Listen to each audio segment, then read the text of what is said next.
bu mu mën a am foofu dinu indi fi pour réew ak relation yi mu am ak ñooñu. D'accord. loolu nag moo tax gaa ñi di pët petit c'est ça. ragal Karim.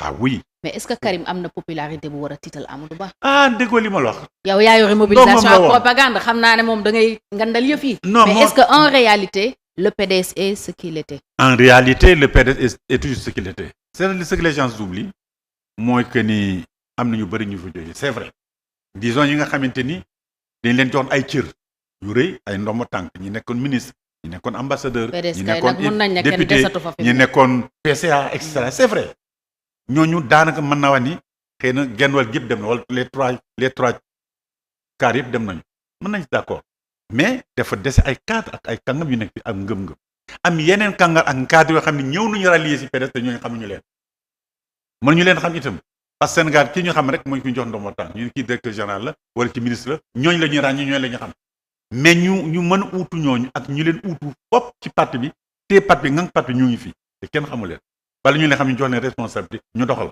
c'est comme ça aussi la vie le Sénégal c'est comme ça malheureusement mais en vérité ku yaakaar ni PDS neloon yaa ngi nax sa bopp la preuve de 2012 à aujourd'hui nous sommes le premier parti politique à engranger plus de 500 000 voix à l'issue d'élections libres et démocratiques gis des ñëpp li ñu am coalition lañu ko amee.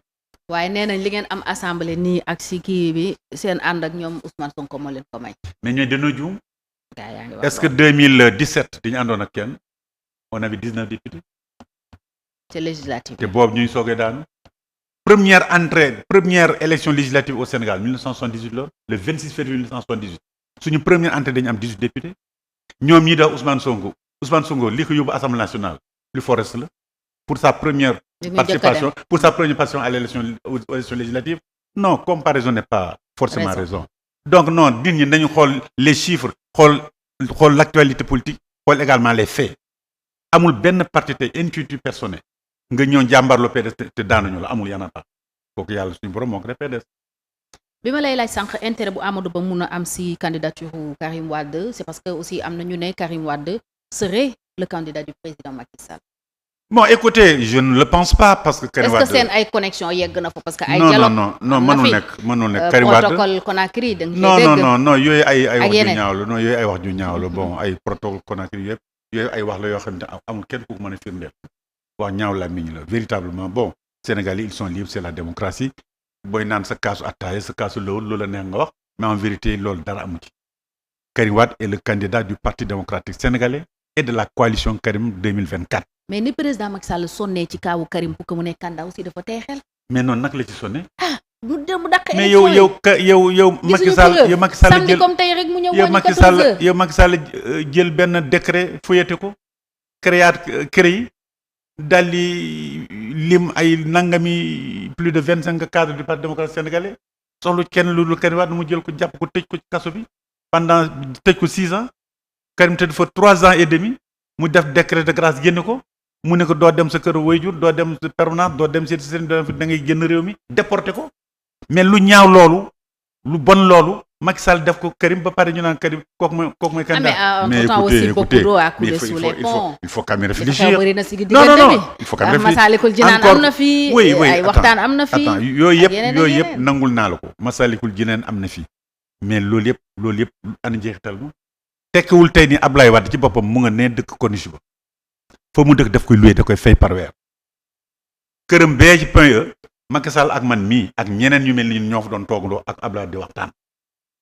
Karim Wade moo la gën a xam ni la maison du Point E appartient bel et bien au président Ablaye Wade et non ak Karim Wade te pourtant dénk moom lay Karim nangu ko ci dossier judiciaire dossier CREI ñu ne kër gi Karim moo ko moomale ko ba léegi Ablaye nga dëkk fële Corniche ñu naan moo tax bu ma déggee nit ñi naan beaucoup d'eau a coulé sous les ponts waxtaan ngeen fii waxtaan ngeen faa protocole kii ay caaxaan lay doon. kon waxtaan amul.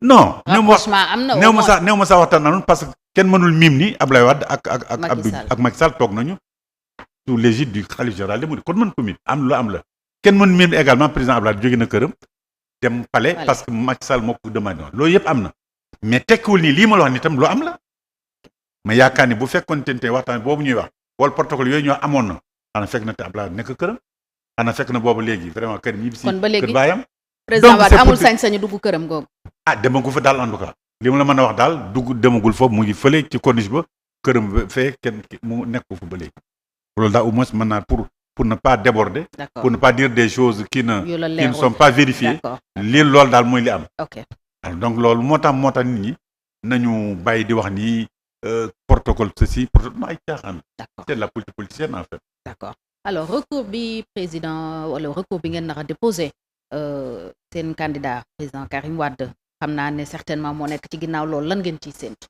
mais li ñu ciy séntu rek mooy am jëndam mooy fexe ba. élection lan yi ngeen ci bëgg ñu arrêter processus bi. non dañu bëgg ñu reprendre le processus électoral parce que processus électoral mënul continuer ci situation bii nous vivons une situation catastrophique une situation de conflit entre des institutions président Macky Sall dafa war a jël responsabilité am arrêter le processus ñu fexe ba def la reprise du processus électoral. loolu la fi jéemoon sottiwul di. non gis nga après li si xew 4 morts. non am na pexeem ba tey. ban pexe. am na jumtukaayu constitution bi yooyu yëpp mën na ko donc li am solo mooy ñi si jublu mooy ñuy fexe ba élection bañ a am te Karim bokkul. ñun nous sommes clairs nous avions introduit une proposition de loi à l'Assemblée nationale et nous avons pris sur nous la responsabilité de demander, n'est-ce pas, le renvoi des élections parce que simplement dañu bëggoon mu yaatu ñu def une participation inclusive ñii ma la cité sànq te ñu am seen ay dossiers yu baax am seen ay parrainage wër Sénégal yëpp ak bitim réew ñu leen seen kër yi ngeen di dara baax ñu sànni leen plus de 2,5 millions électeurs mais loolu jaadoon dans ces conditions là élection bu amee ban crédibilité la ñu jox le supposé vainqueur aucune crédibilité parce que les choses n'ont pas fonctionné comme ils devraient le faire loolu mooy problème bi alors donc ñu ni nañu fexe ba lépp loo xam te yoon may nañ ko ñu ce qu'on appelle chez nous les armes conventionnelles mooy les lois la constitution le règlement dañ fay jaar ba am li ñu soxla. luy problème ak décret bi président Macky Sall jël te conseil le problème ak décret bi c'est que le décret viole l'article LO 137 du code électoral. code électoral moo ni booy jël décret convoquant le corps électoral ak actant la date de l'élection def war a bi ñu koy jël ak jour élection yi war na am au moins 90 jours te kenn ku ne xam nga ni nii nga xamante ni tëral nañ ko motu ko donc c'est une violation de la loi électorale et quand on viole une loi mais évidemment on peut faire un recours et le président de la République chef supérieur de la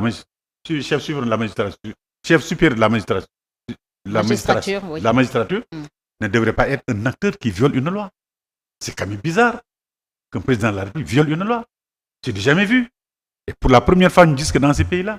Le 31 mars. C'est également bizarre que le Conseil constitutionnel, qui n'a pas la prérogative de décider ou de prendre une décision pour acter une date de l'élection présidentielle, puisse rendre dans sa décision, dans le 31 mars, mooy doon élection présidentielle. Encore que même s'il s'est révisé par un communiqué.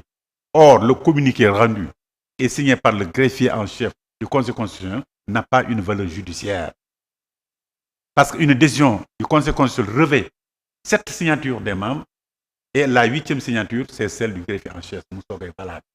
Le simple communiqué m'a remplacé alors la décision du Conseil constitutionnel. Moo tax tey jii c'est un débat dans la communauté judiciaire.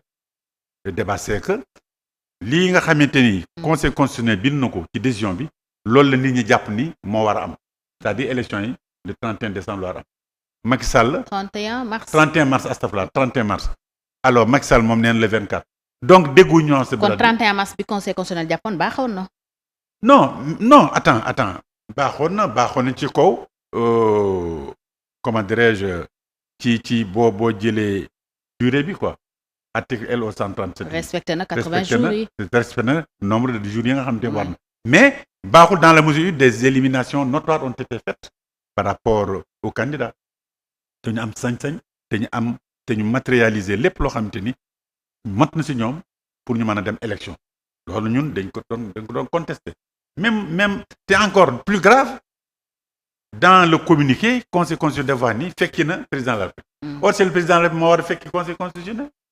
C'est bizarre que le Conseil constitutionnel puisse dire que non, je me soumets vraiment à la date prise par le président là.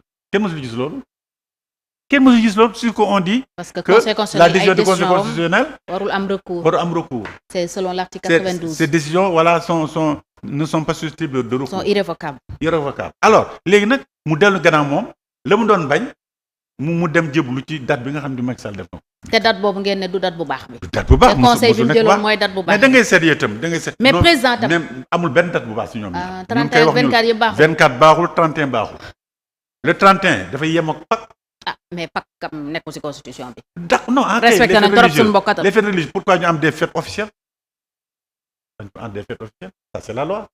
Attention c'est la loi ça. les fêtes officielles qui sont chômés payés et fériés.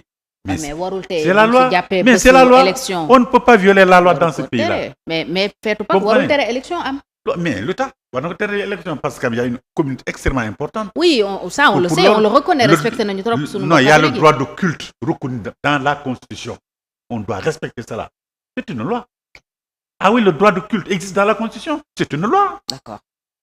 bu leen fàtte loolu non loolu fàtte wuñ ko. mais quand même warul tax ngeen remettre en cause la date. bi conseil constitutionnel jàppoon c'est pas indiqué xam il faut laisser aux citoyens sénégalais quand même de vivre pleinement leur culte. D'accord. Vraiment il faut laisser aux citoyens de vivre pleinement leur culte. mais def élection ci jour Pâques est-ce que dafa am lu mu yàq. mais day yàq évidemment parce que nag mënoo bàyyi dans la ferveur religieuse. nit ñi di saafonte ji di balante ak di def seen cérémonie ak yooyu nga ngay perturber ko il est évident que élection bu ñu ko doon def le 31 dafay perturber tout cela. D'accord. Et ça c'est pas quand même est-ce que crise bi ngay wax sànq diggante président de la République ak conseil constitutionnel jógeewul ci lii sax ndax conseil constitutionnel jàpp date président wëlbatiku moom jàpp datu boppam. est-ce que du loolu aussi mooy jëmmal crise bi à la fin. parce que avant il y avait pas de crise. mais loolu ñu bëri dañ ko gisee woon benn genre bras de fer. loolu mooy sabar bu tas. ok loolu mooy sabar parce que kenn mësul gis. est-ce que président tam def ko exprès pour indiwaat la wajoo carte bi. waa xam nga man xaw ma lu nekk ci bopp président. waaye li ma xam daal mais am nga si lecture politique. en tant li ma xam daal la lecture politique que nous avons dans cette affaire. moo tax ñu war ko jébaane ji chambre administrative pour suprême. wane le décret là il est attaquable et non seulement qu'il est attaquable mais il viole les dispositions de la loi électorale. loolu mooy première njàngat bi ñu si def. te ñun nous avons assumé nos responsabilités pour le faire.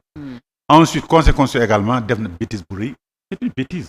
ah oui bêtise mooy def décision ba pare ba def décision def communiqué communiqué def man remplacer décision. non quand même kon décision la on n'a même pas besoin d'être un juriste pour comprendre qu'un simple communiqué ne peut pas quand même remplacer une décision ce n'est pas possible.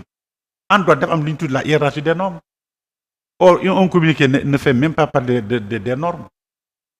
moom mooy problème bi dafa am loi am décret am yi ci des les règlements et autres là. tu as vu donc yooyu mooy problème bi loi moo féete ko lépp. et puis constitution mooy charte réew mi mooy charte mooy ndeyu loi comme on le dit. donc bu ñu defee ay erreurs vraiment nañ ko assumer. moo tax ñun foofu la ñu jaar pour que ñu jubbantiku te conséquences yi mooy am. mooy forcément fokk ñu renvoyer élection yi. reprendre le processus électoral ñëpp mën a bokk. ñu foofu la ñu léegi renvoyer ba kañ. non mais ça dépendra des décisions que les autorités prendront. kon dañuy def